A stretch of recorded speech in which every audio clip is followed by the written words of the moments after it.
Salve nação Santista, beleza? Então, hoje teve o jogo contra a porcada, né? Um empate em 2-2. Um jogo, na verdade, falar bem da verdade, eu gostei do jogo, tá?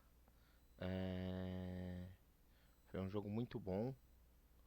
Foi assim, achei que o Santos jogou melhor que o Palmeiras, tá? Essa é a minha opinião. Achei que o Santos foi melhor, dominou as ações no jogo, se impôs na maior parte do jogo. Inclusive, até um comentário que eu fiz com um amigo meu. Hoje, uma característica do Santos, do Cuca, que é jogar, ser um time reativo, ficar esperando o adversário para sair no contra-ataque, para jogar na velocidade dos pontas, né? É que o Santos costuma fazer sempre. A gente meio que saiu dessa característica hoje. A gente jogou muito na velocidade dos pontas. A gente dependeu muito do Marinho, sim. O Marinho foi o principal jogador do time. Mas o... eu vi um meio-campo criando jogadas, coisa que há tempos eu não via no Santos. Sim, que com o Cuca eu não tinha visto ainda, a verdade é essa. Então, o primeiro gol foi do Pituca, o gol inaugural, numa chegada do Pituca, ou seja, bola trabalhada, linha de fundo, normal, jogada de linha de fundo, que é a especialidade do Santos, principalmente nas dobradinhas entre os laterais, né? Entre os laterais e os pontas, Marinho Pará na direita, Lucas Braga, Felipe e Jonathan na esquerda. E numa dessas jogadas de linha de fundo do Marinho, e até falar que o Pará hoje não apoiou tanto, até porque ele ficou mais para marcação mesmo dos jogadores do Palmeiras. Mas numa dessas jogadas de linha de fundo do Marinho, com o Caio Jorge, o Pituca chegou. Então, assim, e não só o Pituca, porque assim, no lance do segundo gol também. A jogada do Marinho e a bola sobra pro Balieiro, que rola pro Marinho fazer o gol. Então, assim, a chegada dos jogadores de meio campo foi muito importante. E os meias e volantes hoje ajudaram a armar o time. Coisa que eu não via desde o time do Sampaoli, pra falar a verdade.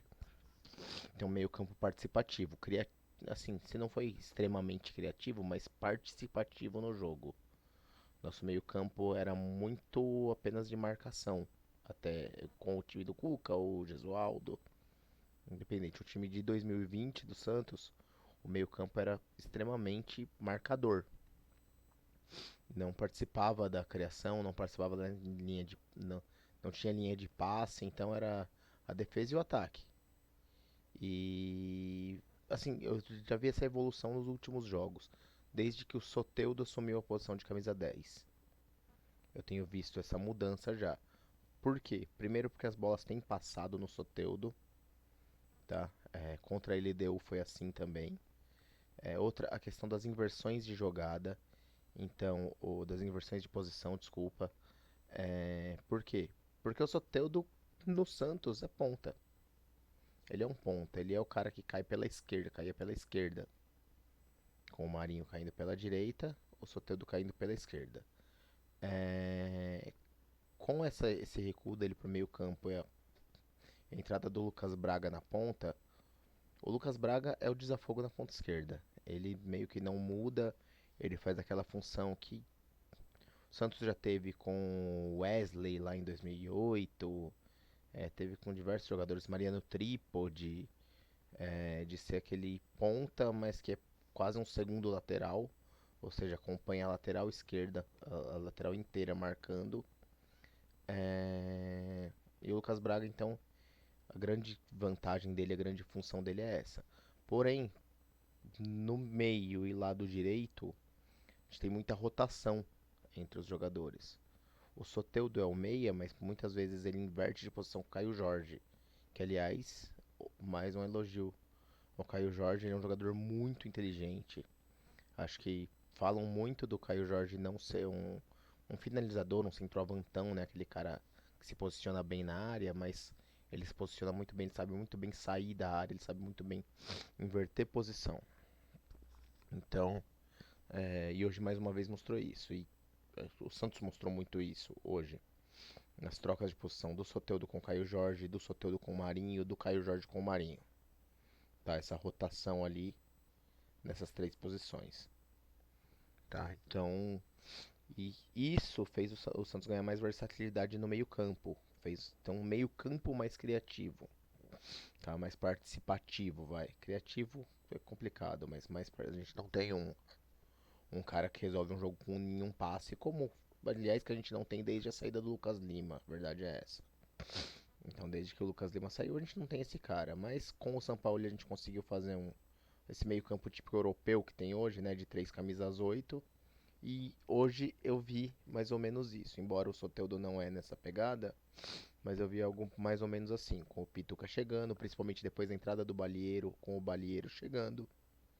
Então, e ao mesmo tempo marcando também, todo mundo marcando. Então, eu vi um pouco mais disso nesse meio-campo. Isso eu gostei muito dessa postura do time no jogo de hoje. Mesmo assim, a gente não venceu e tivemos chances para vencer. Como também tivemos para perder, tá? Então também não sejamos hipócritas. Mas jogamos melhor. Não vencemos por quê? Erros individuais. Ou, não digo individuais. O segundo gol foi um erro de posicionamento da nossa defesa. Que, aliás, vem acontecendo muitas vezes. Nossa defesa, em algumas situações, ela meio que se perde em campo. Ela parece que não sabe onde se colocar os nossos zagueiros e acabam deixando o adversário muito livre. Deixa o adversário muito livre para fazer o que quer. Foi assim contra a LDU, foi assim hoje contra o Palmeiras. Tá, no segundo gol. E aí, aquele gol, que assim, o Cuca reclamou de falta, eu não vi, sinceramente, eu não posso afirmar que teve. Então, assim, eu não vi falta no lance, eu vi uma falha de posicionamento da nossa defesa. Recorrente, algo que acho que a gente precisa trabalhar. Porque a gente não pode ficar tomando esses gols assim. Porque mata um jogo ganho, que foi o jogo de hoje. Agora, o primeiro gol. Muita gente reclamou, eu faço parte de um grupo aqui, o pessoal tudo reclamando, falando que não foi pênalti. Pra mim foi, sinceramente, eu vi o replay da jogada. Pra mim o Lucas Veríssimo foi infantil no lance.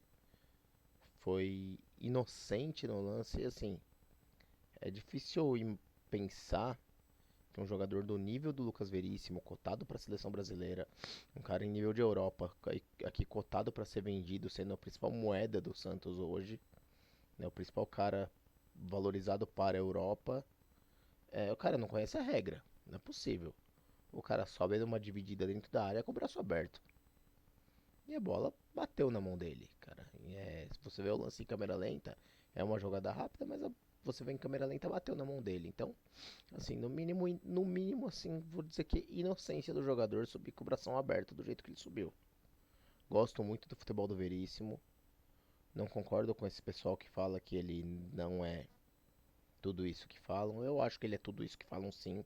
Acho que ele é jogador de nível de seleção, sim. Mas ele foi inocente. E eu acho que às vezes não é de hoje isso, tá? Ele peca às vezes por essa inocência. Principalmente em fazer pênaltis bobos, cometer pênaltis bobos. Isso eu falo desde o começo dele como titular do Santos lá, aquela vez contra aquele jogo clássico contra o Benfica, que ele cometeu dois pênaltis. Inclusive um deles defendido pelo João Paulo. É... Então acho que o Veríssimo dá essas vaciladas muito ainda. E acho que isso precisa ser corrigido também. Mas assim, então olhando por esse lado, nós sofremos um empate, ou né, sofremos a virada que depois nós fomos buscar o empate,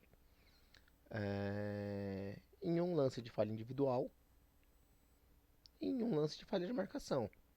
Mas no restante do jogo nós fomos superiores. Nós jogamos mais que o Palmeiras. Nós chegamos mais que o Palmeiras, criamos mais que o Palmeiras. É, E tivemos uma postura até bem diferente da que a gente vem tendo, mostrando uma evolução do time. Tá? Eu sou um crítico ferrenho do Cuca. Tá? Eu sempre critiquei o Cuca por essa falta de meio campo, por ser o Cuca Ball, né? O famoso Cuca Ball. O time marcando recupera a bola, abre nos pontas, passa o lateral, chuveirinho na área ou bola para trás. E não tem meio campo, porque não tem. É um bloco na defesa, um bloco no ataque. Bola lançada, bola esticada. O Santos vem jogando muito assim, mas hoje não mostrou isso. E aliás, nos últimos jogos vem mostrando uma variação tática que o time não demonstrava não ter. Não vou também ficar metendo pau no Cuca com relação a isso, porque o Cuca pegou terra arrasada, a verdade é essa. Ele pegou um time sem padrão tático nenhum, que era o time do Gesualdo. O time do Gesualdo parecia um time de pebolim, um time estático. Não tinha movimentação, não tinha nada. Não que o time do Cuca seja aquele dinamismo, mas tem essas trocas de posição, tem a questão da passagem dos laterais que é muito boa, tanto que os laterais cresceram muito com o Cuca como técnico. Do mesmo jeito que os volantes deram uma caída, os laterais cresceram. É, Então, tenho muitos elogios a fazer pro Cuca, sim. Tenho muitos elogios a fazer, sim, ao Cuca. Acho que o futebol apresentado, assim, não é ruim e os resultados são ótimos. A gente tá nas quartas da Libertadores, a gente tá brigando pelo título brasileiro e tá brigando pelo título, sim, tá? Muitos insistem em não colocar o Santos na briga pelo título. O Santos briga pelo título, sim. Hoje é o quarto lugar. Quarto lugar? Quinto lugar? Não sei, mas tá no top 6 ali, tá? É, Tá no top 6, então a gente briga pelo título. Não estamos um pouco atrás dos líderes, São Paulo, do Atlético, mas a gente briga sim. A gente tá na briga. E estamos vivos na Libertadores. Então o trabalho do Cuca com relação a resultados é excelente, é excepcional. Tá? O crescimento de alguns jogadores também, como o Pará, como o Felipe Jonathan, é notável, é visível. Então, assim, eu confio muito nesse time, sim. E hoje foi mais uma prova disso. Hoje nós jogamos sim melhor que o Palmeiras. Nós tivemos todas as chances de ganhar o jogo e perdemos por besteira. Nós perdemos, não, empatamos o jogo por besteira. Por uma falha individual, uma falha de posicionamento. Foi isso. Quero destacar aqui mais uma vez a atuação do Marinho. O Marinho jogou demais. O Marinho é nossa referência hoje, tanto técnica quanto de vontade.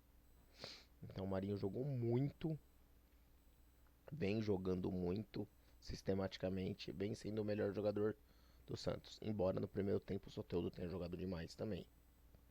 Tá? Só pra saltar que a gente dominou o jogo inteiro, não. Os primeiros 20 minutos ali, o Palmeiras foi melhor. Depois a gente equilibrou e passou a dominar as ações.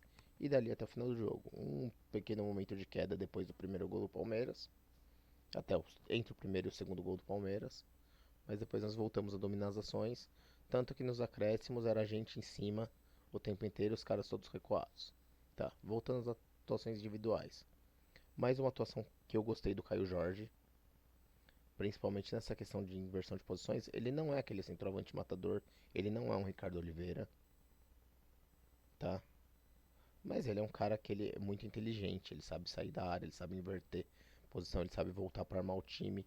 Ele é mais um, embora ele seja, tenham vendido ele como um 9 clássico, não. Ele é aquele 9, aquele falso 9, né, que dizem. Aquele cara que inverte posição, que joga em todas do ataque. Apesar de ser um cara mais grandão, tudo, mas ele sabe fazer isso, ele faz isso muito bem. Falta melhorar a finalização, falta melhorar a chegada para fazer o gol. No mais, eu só tenho a destacar a atuação do Caio Jorge. Como tem-se a destacar a atuação do Soteldo, nossa principal referência técnica, nosso melhor jogador, assim, nosso jogador mais inteligente, mais capacitado. E hoje mostrou mais uma vez isso. Armou o time, inverteu posição, chegou na linha de fundo, chegou por dentro e aí mostra que é um jogador diferenciado. E é uma referência técnica do time, é a principal referência técnica do time. O Pituca, também quero fazer um adendo aqui, jogou muito bem hoje, marcou, chegou, roubou a bola, antecipou, coisa que ele vinha meio perdido em alguns jogos. Contra a LDU, por exemplo, foi um deles, ele até fez algumas boas antecipações, tudo, mas boa parte do tempo ele ficou perdido. Hoje eu acho, apesar que contra a LDU ainda ele teve algumas jogadas que ele chegou também, tudo. É, vai dar pra dar um desconto nesse segundo jogo. Mas hoje ele foi muito importante pro time. Além do gol, marcou bem no meio campo, se apresentou bem. Foi uma opção. Lembrou mais aquele Pituca do time do Sampaoli, que era um cara que distribuía jogo, que chegava. Então lembrou bem mais. Também vou destacar aqui o Balieiro, que depois da entrada dele te ganhou mais uma opção para fazer isso, tanto que a partir do momento da entrada do Balieiro, ele chegou mais que o Pituca. Ele foi mais opção para construção de jogada do que o próprio Pituca. Então, assim, eu gostei muito da entrada do Balieiro, que é algo, ele mostra algo que a gente não tem como esperar do Alisson, a verdade é essa. O Alisson é um jogador, um ótimo marcador, mas é limitado tecnicamente. Digo, na construção de jogada. Ele é marcador, ponto. E o Balieiro, ele dá essa alternativa pro time. Nós ganhamos com ele em campo, a gente passa a ter dois volantes de saída de jogo com condições de construir jogada. A gente perde em poder de marcação, perde. A gente ganha na saída, na construção do jogo. Que é uma característica que acho que o próprio Cuca vem tentando colocar no time. Que o time não tinha, tá? O time tá começando a ter. Bem, acho que os destaques individuais são mais esses. Hoje os laterais foram mais discretos, tá? Principalmente o Pará. Ficou mais na marcação. O Felipe Jonathan ainda se apresentou mais. Chegou bastante em linha de fundo. Foi uma opção bem interessante. O John, fala do John é chovendo molhado. O John tá pegando demais. Tá fazendo valer a posição de titular. Infelizmente pro João Paulo, que é um excelente goleiro. Mas o John entrou e não tá querendo perder a vaga. No mais, a zaga eu achei que falhou demais. Falhou muito hoje. Acho que não pode. Lucas Veríssimo não pode fazer as besteiras que fez. O próprio Luan também não achei que esteve no mesmo nível das últimas partidas. Pra mim, o Luan hoje vem sendo o principal zagueiro do Santos. Tá, mas hoje não esteve no mesmo nível. Mas eu ainda continuo gostando muito da nossa zaga. Bem, assim, no mais é isso. Acho que ressaltar, parabenizar a atuação da equipe. Que vem dando esperança pro torcedor, a verdade é essa. Quarta-feira a gente tem o Grêmio aí no Olímpico, Pedreira, mas da forma que o time vem jogando, dá pra se esperar um bom jogo, pelo menos que o time não vai morrer já no primeiro jogo. Então a gente vai trazer, e eu espero que a gente faça isso, vai. Se a gente conseguir arrancar um empate deles, ótimo, mas se a gente perder de 1-0 também, de trazer pra decidir em casa, não é um mau resultado. O 2-1 melhor ainda. Então, não enxergo isso como um mau resultado. E estou confiante que nós não vamos ter um mau resultado lá no Olímpico, tá? Bem, mas é isso aí. Bem, você, o que você achou do jogo? Qual é a sua expectativa para o time no Brasileiro, na Libertadores? Comenta aí, se inscreve e aquele abraço.